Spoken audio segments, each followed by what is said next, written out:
Welcome back to another daily reflection on the Daily Vedantic.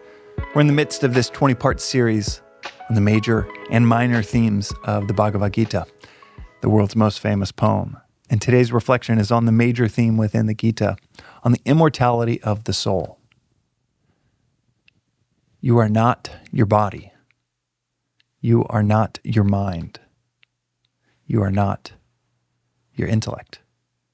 That is what we are told by this timeless 5,000 plus year old philosophy. Let's just focus on one of those. You are not your body. Now, many traditions around the world have this concept. In the West, with Christianity, Judaism, Islam, it's front and center. You have a soul that is separate from this temporal body.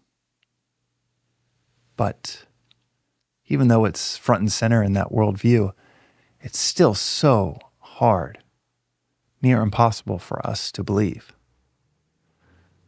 There is something that is me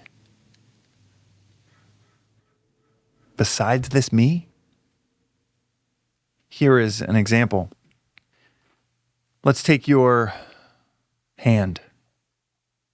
Is your hand you?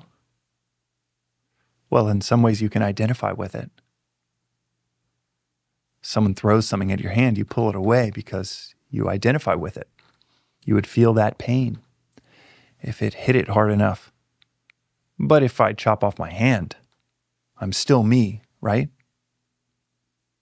When does that fingernail go from me to being clipped, falling on the ground, and it's no longer me? And one of the Upanishads takes it further back to where then you get to your mind. And within your mind, you have a thought. But you can observe that thought. And the Upanishad is very clear in saying the subject and object cannot be the same thing. What is being observed and what is doing the observing, by definition, are not the same thing. If you can observe it, then it is not what is doing the observing. So observing your thoughts. If you close your eyes and you sing a song, let's say the happy birthday song, you sing it in your head. In fact, do it right now. Take 10 seconds and sing the happy birthday song to yourself in your head.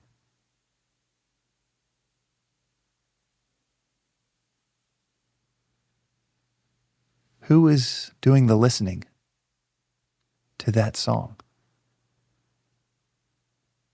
The observer of our thoughts. You take it even to the intellect, that equipment that decides, judges, discerns what should you do in a certain situation. You can even observe that discernment happening. You can watch that judgment taking place. You can receive that judgment of what you should do. And who is receiving that? That is who you are. Not the body, not the mind, not the intellect. Not that which is aware of anything. We are told that awareness itself, that is who we are. Often called pure awareness or pure consciousness, called reality, called the vast. Brahman is Sanskrit for the word vast. So the word for the supreme in Vedanta, Brahman, just means the vast. We're told that's who we actually are. Not this James character, not this you character that we think that we have cultivated an identity around, like my fingernails or my hand, but who we truly are. And that independence from the body, the mind, the intellect, we're told in the Gita, is immortal. Sheds an old body like an old pair of clothes.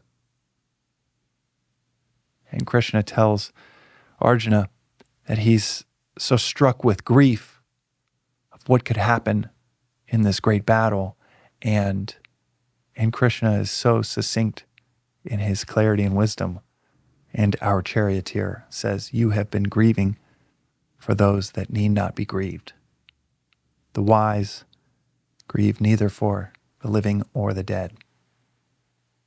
Never indeed was I not or you, and none of us will cease to be hereafter." That is today's reflection on the Daily Vedantic. And tomorrow, let's see, which one are we going over tomorrow? We've got, this is a great practical one. Tomorrow's reflection is on the major theme of righteousness and ethics within the Gita, within this fun little dialogue between the warrior prince and his charioteer. So we'll see you then. This is the Daily Vedantic.